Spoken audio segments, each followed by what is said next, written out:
Welcome to the comeback with Boomerang Healthcare, your podcast for relief, recovery, and restoration. I'm Dr. Peter Abaci. And I'm Dr. Sarah Goozee.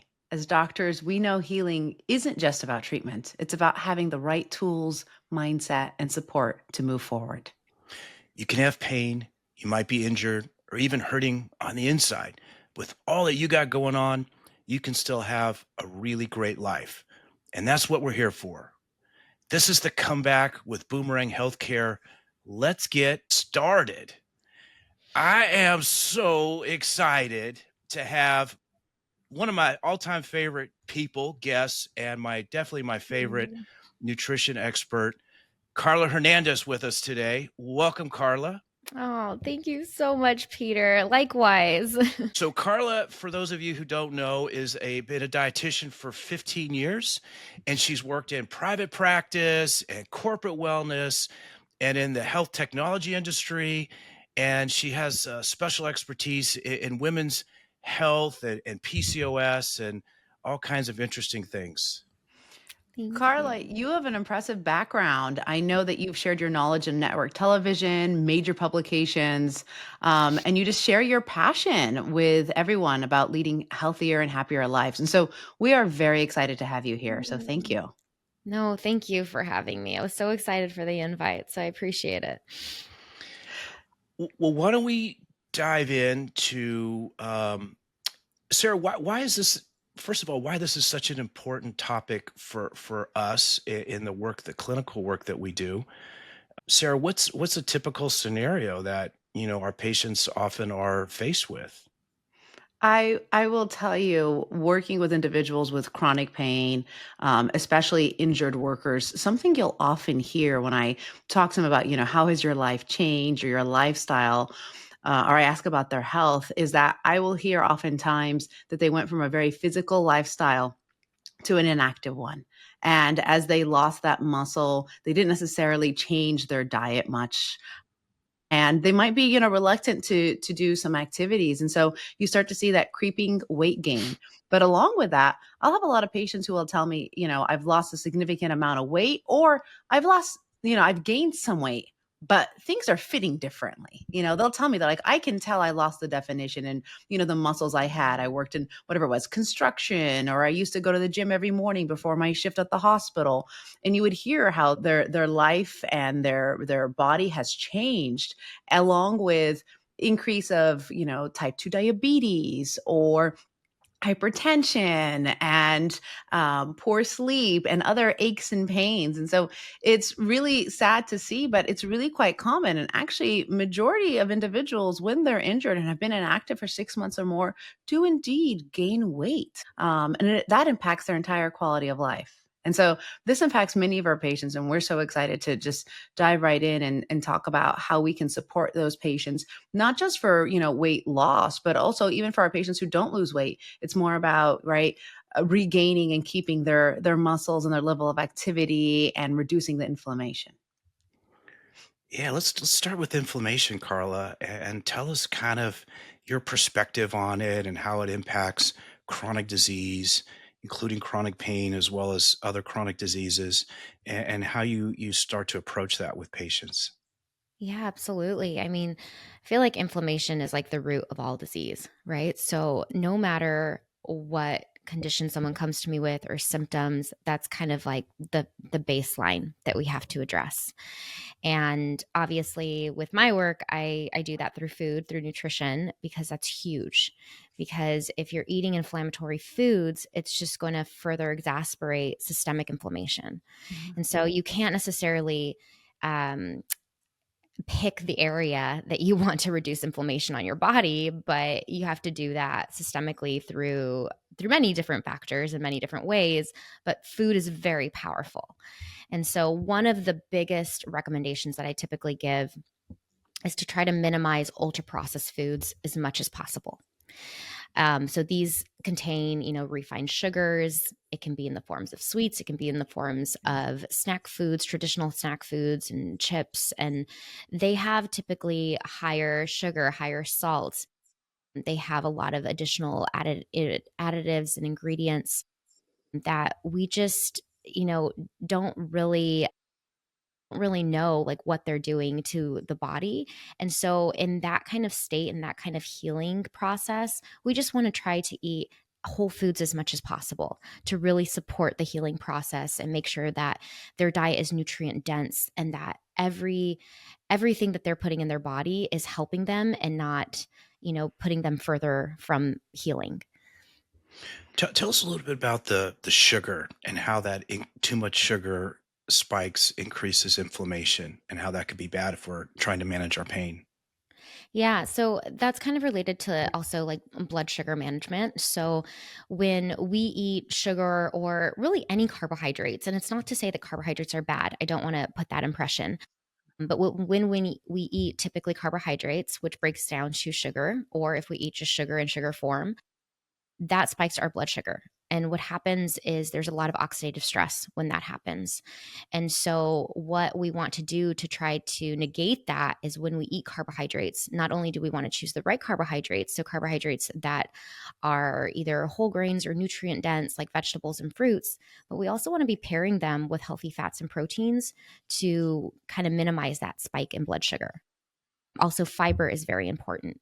So, when we incorporate these additional nutrients with carbohydrates, with sugars, natural sugars, it can really help to minimize the inflammation that happens. That's a fantastic tip and a good reminder of finding those balanced meals. I'm also curious about your thoughts with, hydration. I often get a lot of patients asking how much water do I really need to drink, and they're not always so aware or in tune of how that might impact their chronic pain or headaches. And so I'm curious for your thoughts around that. Yeah. So it's interesting because I'm not quite sure if we actually have like a standard definition of how much water to drink. We always hear about these 8 ounces of water, 8 glasses of water every day that we should be drinking. The last I heard, I think from NIH, was about if you take your body weight and you divide it Mhm. by half, and that's how many ounces you should be getting. I always tell people too, it really depends on your lifestyle. It depends on how much you're moving. It Mhm. depends if you're healing, right? If you're going through injuries, anything like that. And also just keeping an eye on your urine color is always a great way and an indication of if you're truly hydrated. But I also like to not only just drink water, but also adding electrolytes to that water.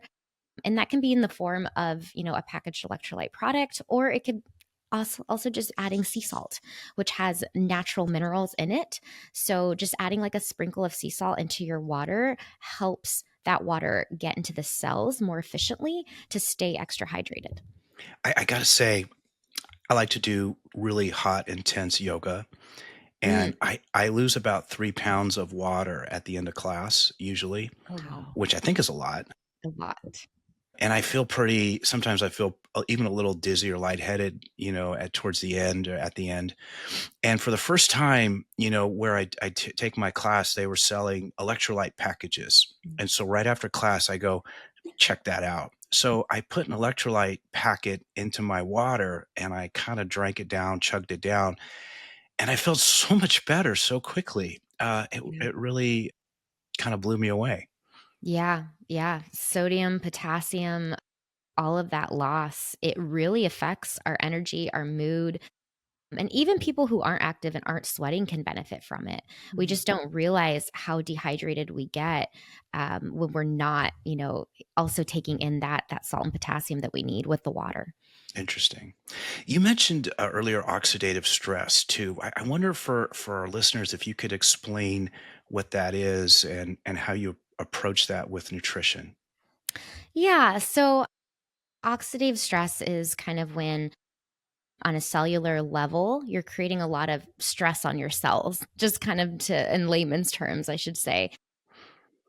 Typically, when that I feel like I've been happens, under a lot of oxidative stress lately. think we all are. Yeah, We maybe we live in all a are. very Yeah. stressful Yes. world and it Yeah. happens. And it's not just through diet. It can be yeah, through stress, it can be a lack of sleep. It can be environmental exposure that this happens through. There's so many ways that we can really, stress our cells. And so, through diet, one of the biggest, I would say, like powerful responses to that is antioxidants.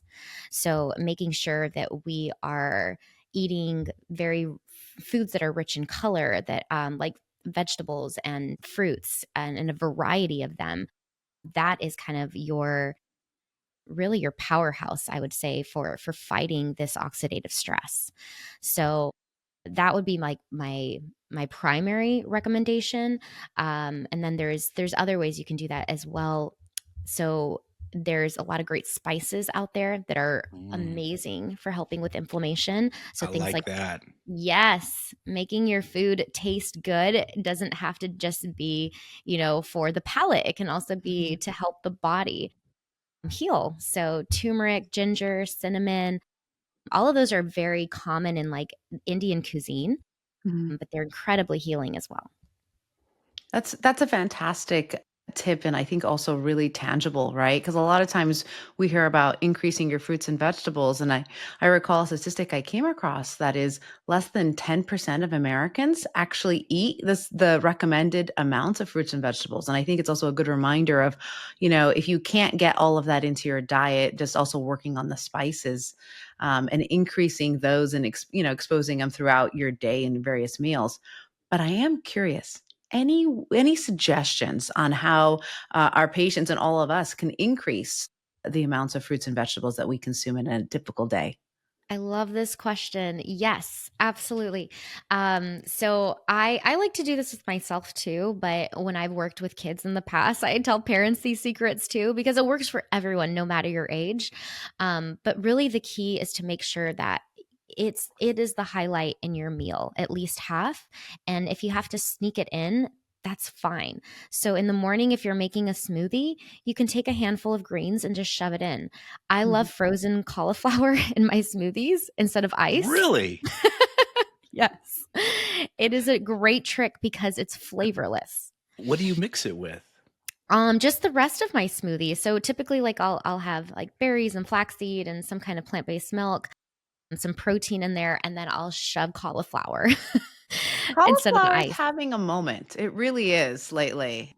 It's I didn't showing get up. that memo, but that's You good to know. Yeah, yeah. Cottage cheese is trying to cut it off right Yes. now, Yes, but it is. cauliflower is having a moment. So that's interesting. I was thinking about it in a smoothie. I wonder if it also gives it like a little bit of thickening agent too. Yes, it does, exactly. So it helps with the consistency.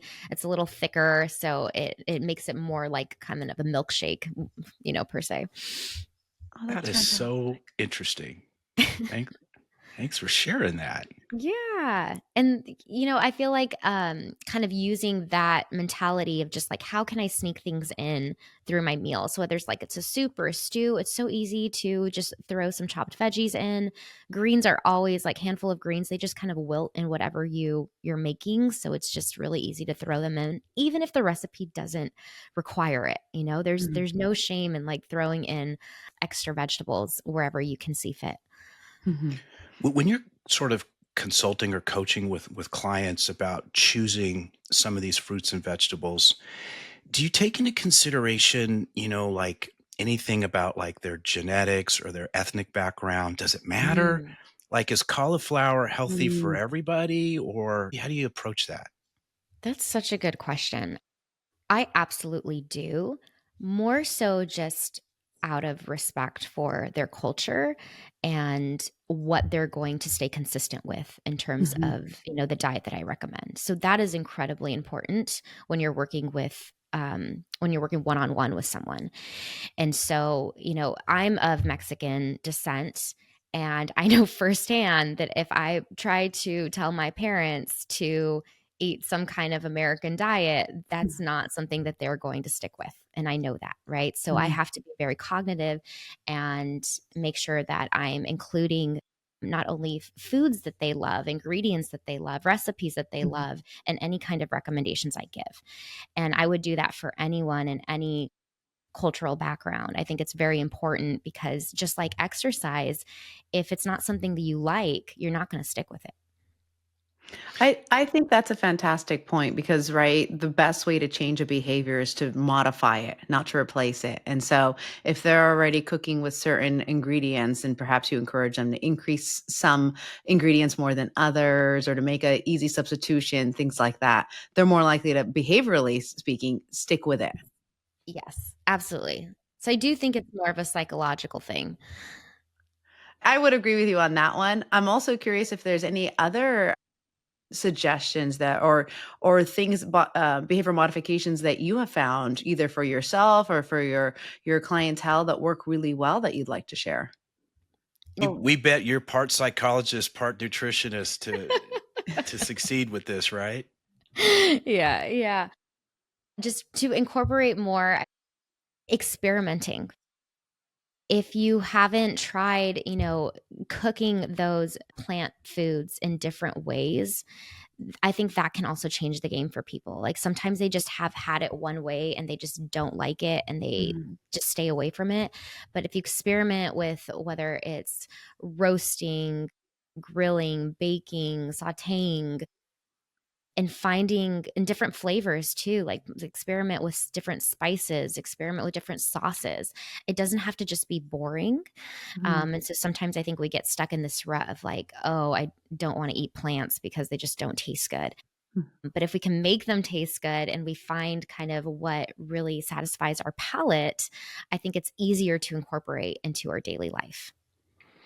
Are there any other highly anti-inflammatory type foods besides fruits and vegetables that you would, throw out there for our listeners? Absolutely. Yes, yes, yes.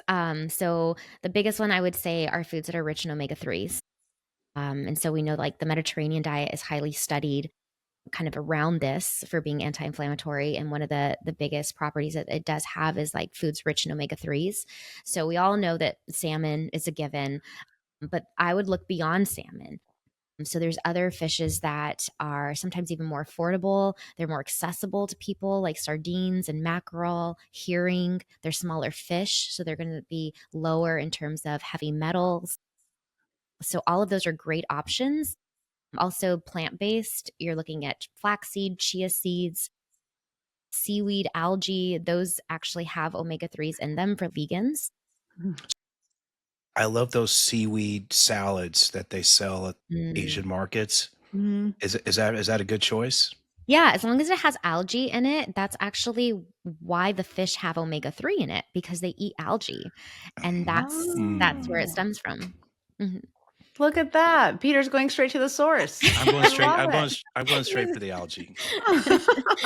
Skipping the fish. I just want the plant. Uh, that's I'm that's I'm interesting. curious if there's also some any like common supplements or vitamins that are also, safe and evidence-based that can also support this and, be helpful for chronic pain relief? Yeah, one of my favorites is curcumin. I think Mm. there's a lot of evidence to support its use in inflammation. Mhm. And that's typically what I would recommend for someone if they're experiencing any kind of pain. I take it myself on and off, depending on, how I feel. But as I get older, my joints aren't as nice to me. And I find that it actually does help a lot. So that would kind of be like my number one. But I think just in general, making sure that whether you're supplementing or you have a really good diet, that it's number one, it's diverse. Because Mm. if you're not getting a full spectrum of nutrients, then that's typically where deficiencies can happen. That's where you start experiencing symptoms. And so, I always recommend people just make sure that you're having a wide variety of foods in your diet. Why don't we shift gears a little bit? One thing that sort of changed a lot since the last time you and I chatted is there's so many amazing weight loss drugs that have come Mhm. on the market. And I'm sure you're involved in, what's going on there quite a bit. How do you coach people or advise people on changing their nutrition habits when they're on medications like that? Or do you need to? Or what how do you approach your nutrition when you're on weight loss medications? Yeah, it's an excellent question. And I wish more people asked it. to be honest, because of this epidemic we're having right now, especially around GLP-1 drugs. And it's a must. If you're getting on these drugs, I would hope that you're working with someone that can educate yourself on how to start changing your nutrition habits or your eating habits. The number one thing I would say is, because we know that these drugs can cause muscle waste, is Hmm. make sure that your protein is sufficiently there, your protein intake, as well as your fiber intake, because the calorie intake is so low on these drugs because your appetite is so suppressed. Every bite matters. Mhm. And so, not just focusing on protein and fiber, as we discussed before, make sure that the majority of your foods is whole foods, nutrient dense foods, because if you're only eating 500 to 1,000 calories a day, that's all the nutrition you're getting. So, I want to ask you a couple of practical questions about that. I see recommendations for how much, and a lot of people have different opinions, but how much protein we should be eating. Mhm. I see recommendations about how much fiber, we should be eating, but I don't know what does that mean as far as the food on my plate? Like yeah, however many grams or yeah, what does that translate to in real person eating food? yeah. I know it's Like, do I have to eat a whole cow every day? Mhm. absolutely not. Absolutely not. Yeah, it's tricky, and I think there is kind of a level of education that needs to happen, because otherwise it's hard to kind of say, like, everything is just the size of the palm of your hand, which is not true. It really depends on the food itself. And plant-based foods are going to have naturally less protein than animal-based foods. And the type of protein that they also provide is very different. It's tough in the sense that there's not real, like, a super super practical way, but getting familiar, I would say, with what is a cup, what is half a cup, what is, like, a typical 4 ounce, 6 ounces look like. Just very, very minimal education. But once you understand that, I think it's a lot easier to grasp in terms of how much you need to be eating every day. Because I know the recommendations are all in grams or ounces as they stand. And it's pretty amazing, at least with fiber. About 90% of our population is not eating enough fiber. And that was shocking when I heard that. Even though I knew we were low, I didn't know we were that low. So, I like what you just said about realizing not everything is the size of your hand, right? There used to be that adage that so many of us learned about 3 or 4 ounces of meat is the same as the palm of your hand. But the truth of the matter is, and that's only for certain foods, right? When it comes to fruits and vegetables or servings of butter and oil, you shouldn't be doing it the size of your whole hand. And what I found when I was working with patients and they would do food diaries is how much they underestimated the volume of their food. And so we would use a measuring cup and I'd ask them to leave it exactly. out because, that piece of cheese you ate standing in front of the fridge still counts. Even though it didn't make it into the cup of your measuring cup, it still counts. And they quickly came back to me and realized they're like, oh, wow, I didn't realize I was eating 2.5 servings. And I thought that was one serving. Yeah, exactly. And that's so great. And typically that is also what I did in private practice. Is I would have to have visuals of things to educate people and really help them understand what that looks like, and how much they're actually eating versus what they thought they were eating. You mentioned, a little bit about plant-based protein. What are like some really great high protein plant-based food Mhm. choices that you would recommend? Yeah, definitely. Love legumes and beans because you get both protein and fiber in them. I think they're amazing sources of both nutrients, and they provide so many minerals. I think it's a great option for vegetarians and vegans. And even if you eat meat, you still need to be eating these types of foods, right? We're talking about variety. And so those are wonderful. Nuts and seeds will have a little bit of protein, fiber as well. One of my favorite sources of plant-based proteins is tofu and tempeh. Tempeh is essentially just fermented tofu. So it's going to have, those probiotics that we all love to help our Mhm. gut. It's going to be easy to digest, but the protein in those in the soy-based products are really high. Interesting. That's a great reminder because I think so often when we think about protein, right? So many individuals go to, right, that the animal products. And I think it's a good reminder of some of the shelf stable options, some of Mhm. the, vegetarian and vegan friendly options that also have a lot of benefit.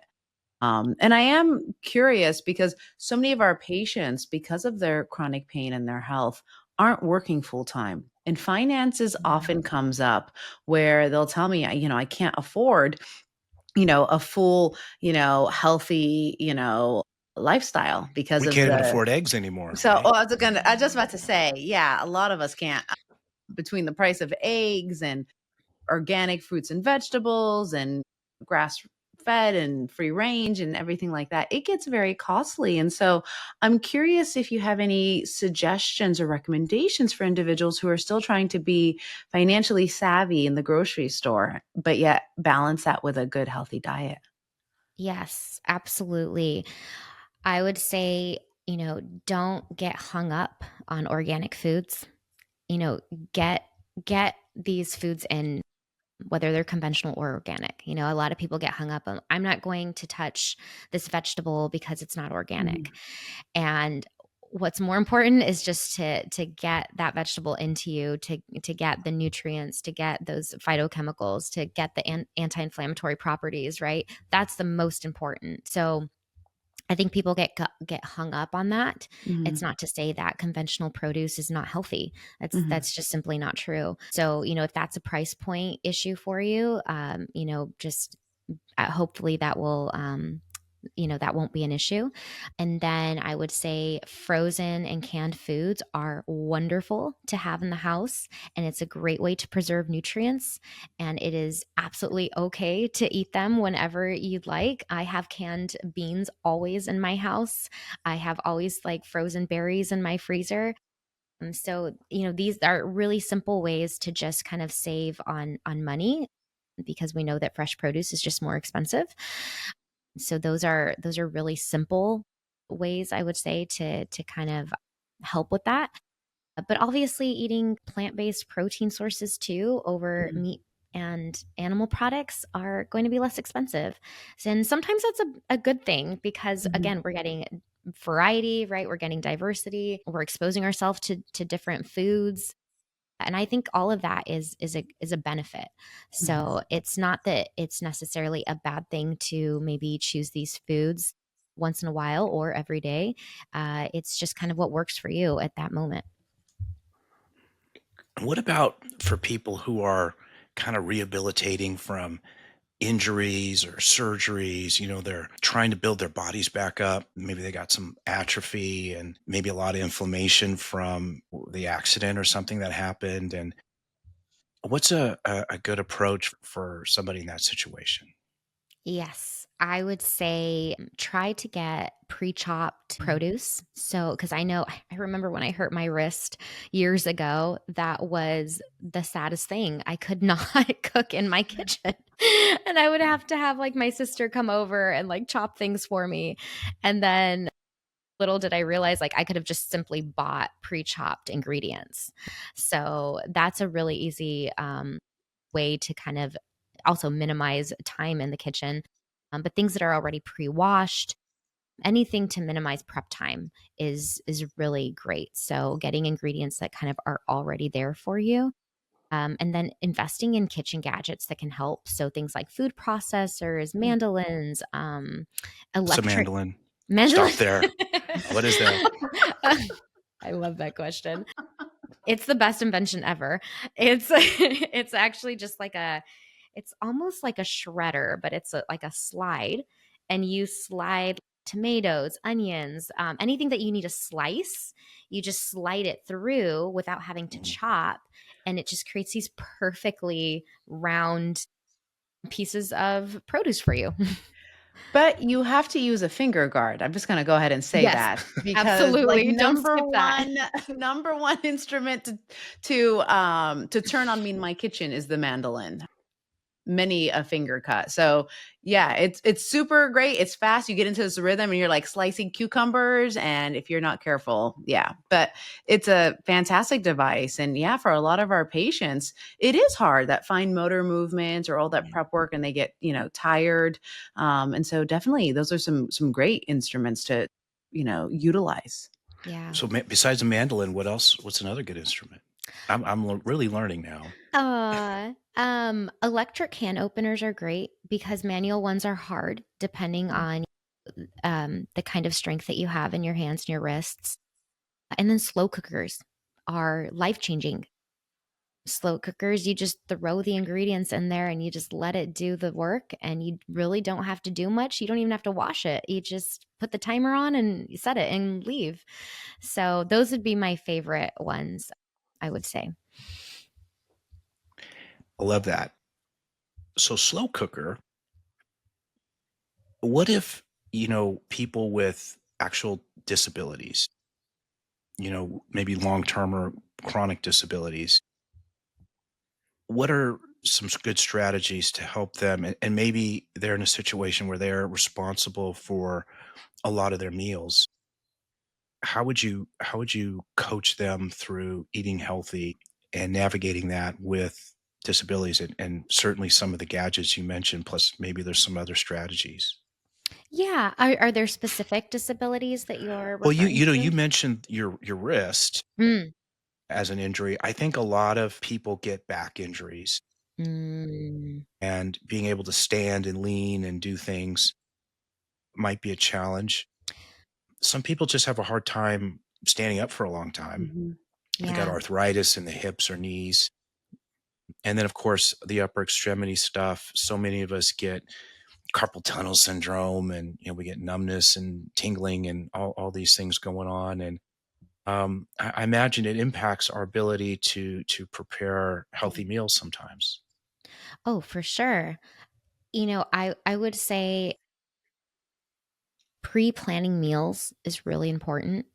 So batch cooking and Mhm. having someone there with you, I think, is really important. So if you have any kind of support or someone that can be there one day a week to help you batch cook for the week, and then you don't have to stress the rest of the days. You can freeze the leftovers or whatever it is that you're going to be eating for the rest of the week, and you just leave the fresh food out for the next couple days. And I mean, that's just, I think, a brilliant way to kind of do cooking throughout the week if you are trying to save on time, but especially if you have injuries and, again, disabilities that may require you to to really have to think about how much work goes into to meal prep. That's a great way to do it. And also kind of choosing sheet pan meals and one pot dishes to kind of limit your standing and your cleaning and things like that can also be really helpful. So really, and then I would say keep it very simple. Like, don't try to do extravagant recipes from the Food Network or anything like that. Just Mhm. keep your meals very basic, simple. Make sure you have that protein, carb, fiber, vegetable, and obviously cater it to your palate. But I think simplicity makes life so much easier when it comes to cooking. That's great advice.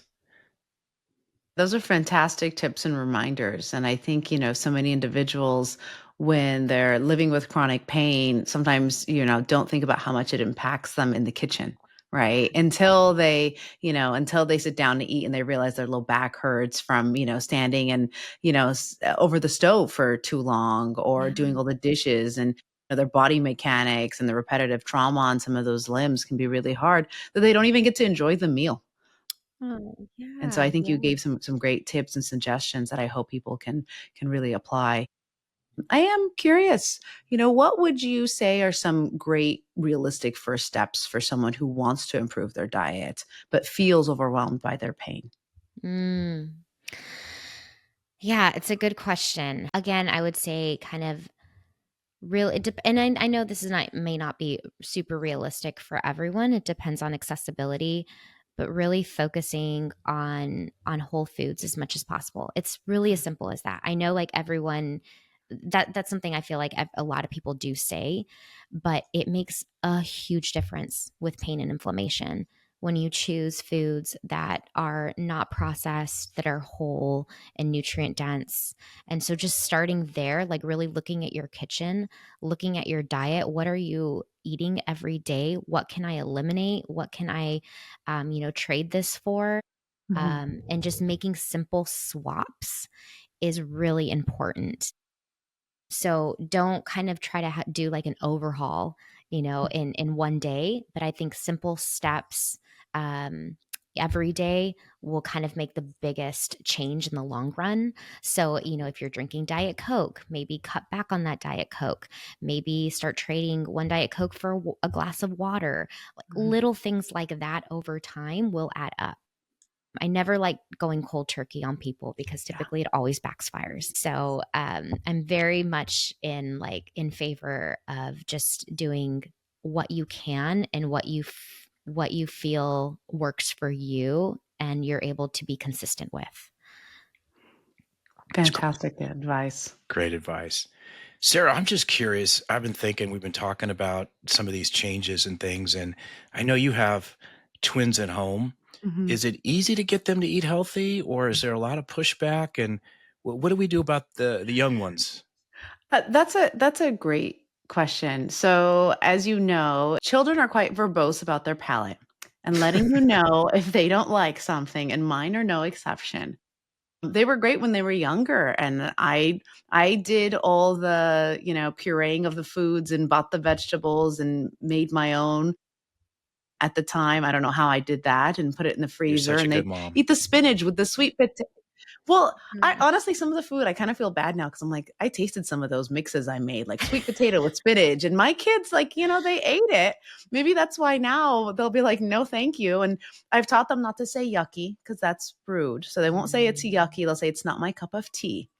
But we do have a rule in our house, which is you have to try something at least 2 bites before you make the decision. Like for example, through that method, I now get them to eat seaweed. So they might be fighting you for that seaweed salad, Peter, but they love Bring it seaweed on. Bring it now, on. right? Yes. But one of the other things that I've done is, to your point, try a little bit every day, right? And I expose them to fruits and vegetables at every meal. And if they won't eat a vegetable, I have pureed certain vegetables, like I puree mirepoix, which is celery, carrots, and onions, into any sauce I can. So the marinara sauce, our bolognese, casseroles, I will be putting that in envy. And they don't know.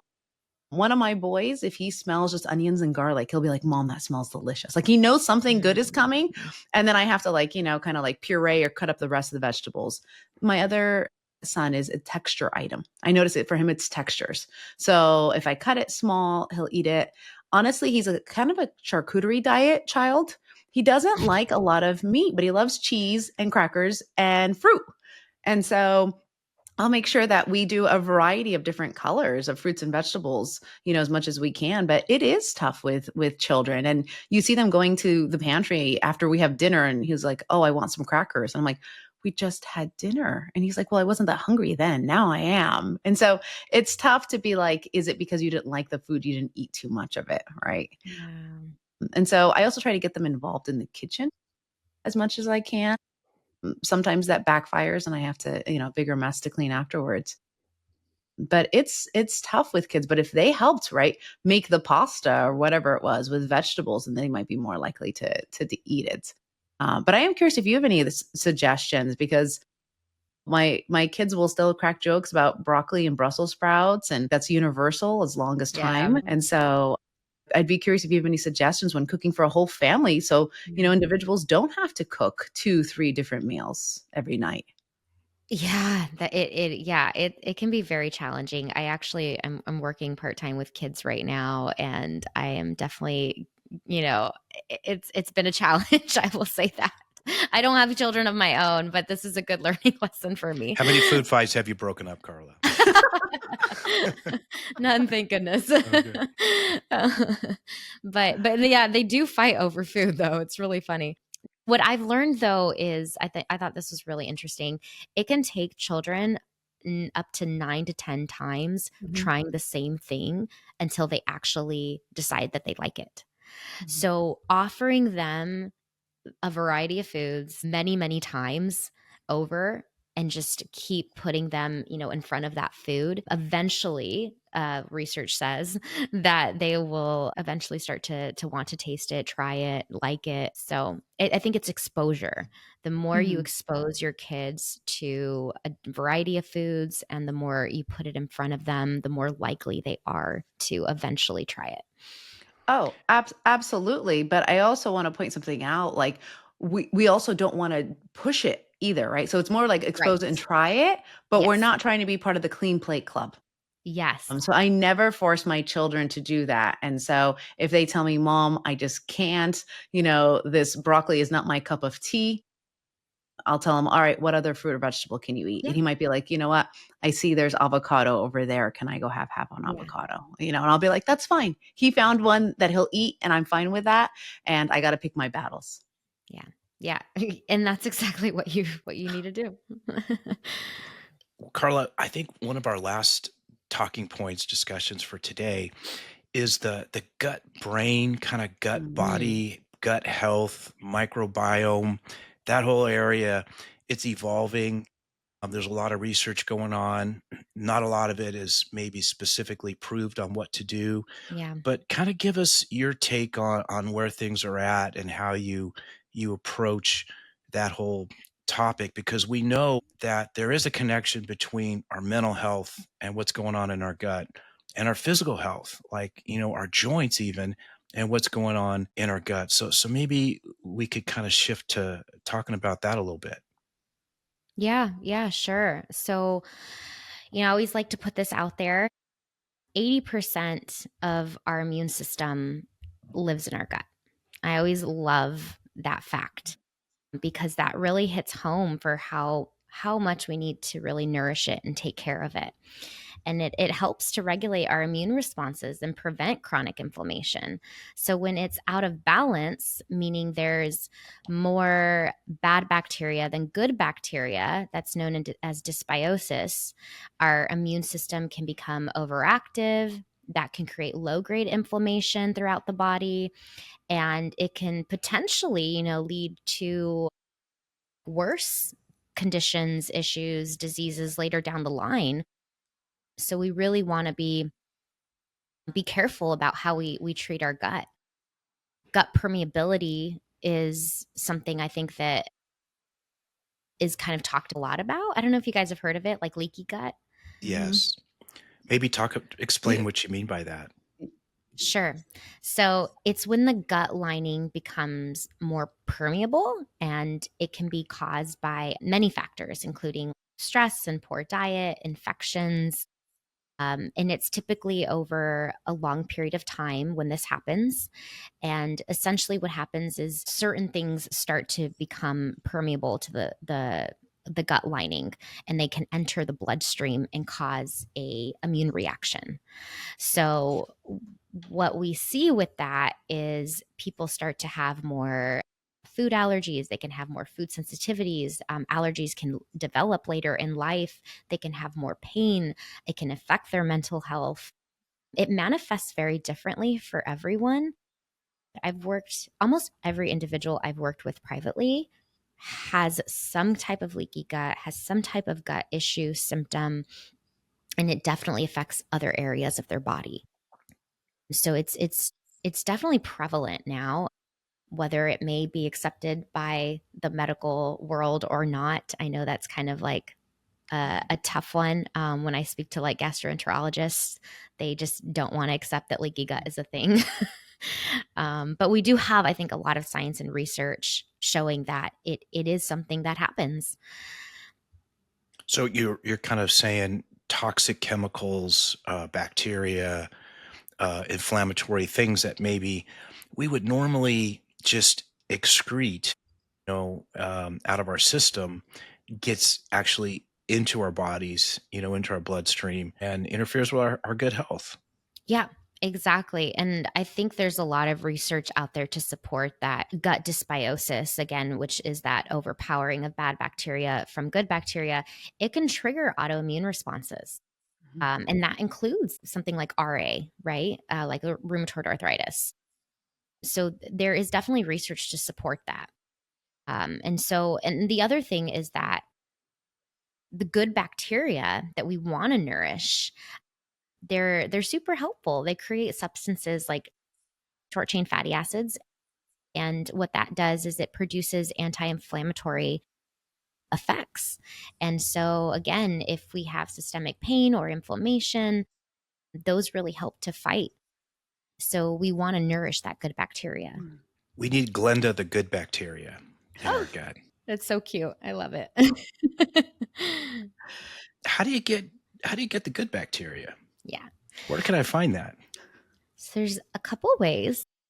So, most people are familiar with probiotics, and foods that contain probiotics are foods that are fermented naturally. So, things like kimchi and sauerkraut. We talked about tempeh earlier. It's a Mhm. fermented tofu that also has probiotics. And then you can pretty much ferment any vegetable, whether it's at home or if you want to buy it. I mean, everything from carrots to cauliflower to green beans, anything can be fermented. Miso is another naturally fermented food. So those are more of the traditional probiotic foods that we see. Obviously, yogurt, kefir, Mm. those are really big ones in our culture, or more so yogurt, I should say. Mm. Some people are hit or miss with kefir, but those are really rich in probiotics as well, depending on how they're made and how high they're heated, because it can kill good bacteria as well. So those are kind of sources straight for probiotics. However, what I also love people to have in their diet are sources to get prebiotics. And so prebiotics are foods that help to feed your own bacteria and create your own good bacteria. So foods that typically have a lot of fiber in them will typically feed the bacteria in your system so that it can naturally grow on its own rather than being transient. Because when we eat probiotic foods, sometimes it sticks, sometimes it doesn't. Mm. Foods are much more potent than a supplement. I think we now have seen that probiotic supplements are definitely not as efficient as food sources for probiotics, but we still want to be able to also, grow our own bacteria. And that's where the prebiotics come in. What are a couple good food choices that you would consider good prebiotic Yeah. things to eat? Onions, garlic, as we were talking about before, Mm. are Oh, the wonderful. twins, they're looking good. Yeah. But also just like apples, carrots, like anything that has really great soluble fiber, even insoluble fiber, but all of those foods, pretty much any fruit and vegetable you can think of.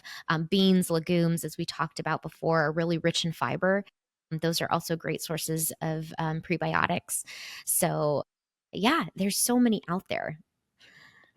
This is fantastic. I mean, it's so helpful to kind of really focus on what matters because so often, right, we're told, you hear a lot of conflicting information about what you need and supplements, and it's good to kind of just bring it back to the basics of whole foods really does deliver, whether it be the prebiotics, the probiotics, the protein, the fiber, and with that, to your point, you're really having that balanced body and that healthy gut.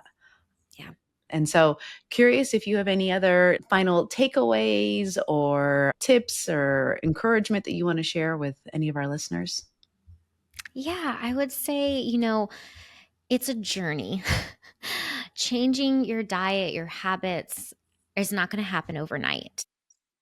It took me years to learn how to eat for my body. And every few years, it still changes. And I have to readapt, right? And I have to figure out what's going on now to adjust to what my body needs in that moment. And it's especially true when you're healing and when you are, chronically inflamed and you're in pain. It's a change. It may be temporary and maybe not, depending on your condition. But those small changes will add up to long-term habits. And so I just want to encourage people to just keep at it every day. You don't need to be perfect. You just need to make progress. Fantastic advice. And for our listeners who are curious to learn more, where can they find you? Yeah. So I am very active on Instagram for those who have it at carlahernandez.rd. But you can also find me at carlahernandezrd.com. That's my website. I also have a podcast. It's on women's health called Girl Talk Decoded, where we discuss a lot of women's health conversations. Fantastic. Thank you so much. We were just thrilled that you could be here with us today and really appreciate that. Thank you. And, we appreciate all of your time and expertise and everybody who tunes in today on another episode of The Comeback with Boomerang Healthcare. And just want to remind everybody, if you enjoyed today's episode, be sure to subscribe to never miss an update. You can also follow us on our social media, Boomerang Healthcare, for more tips, information, and inspiration. And until next time, keep moving forward. Your comeback is just getting started.